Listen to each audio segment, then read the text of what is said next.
ഞാനിപ്പോൾ ഇവിടെ ആസാമിലെ ഒരു വില്ലേജിലാണ്, ബർമാറ എന്ന് പറയും. നോക്കിയേ, ഈ റോഡൊക്കെ പോകുന്ന നോക്കിയാൽ പക്കാ വില്ലേജ് കേട്ടോ.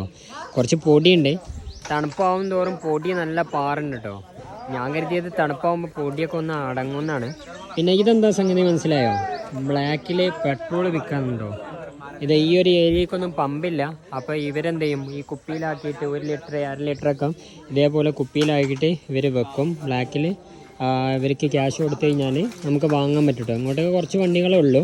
പിന്നെ അധികം ആളുകളും സൈക്കിളാണ് ഉപയോഗിക്കുന്നത്. സൈക്കിൾ പിന്നെ പെട്രോളിൻ്റെ ആവശ്യമില്ല. അല്ലാത്ത വണ്ടിക്കൊക്കെ ഇവർ ഇതേപോലെ ബ്ലാക്കിൽ വാങ്ങിയിട്ട് അടിക്കലാണ്. ലീഗലാണ് കേട്ടോ. ഇനി അതിന് പ്രത്യേകിച്ച് പ്രശ്നങ്ങളൊന്നുമില്ല. ബീഹാറിലും ഞാൻ കിഷൻഗഞ്ച് കണ്ടിട്ടുണ്ട്. ഇപ്പോൾ ഈ ഒരു ഷോപ്പ് നമ്മൾ ചായ കുടിച്ച് ഇറങ്ങി. ചെറിയ ചെറിയ കുഞ്ഞു കുഞ്ഞു ഷോപ്പുകളാണ്.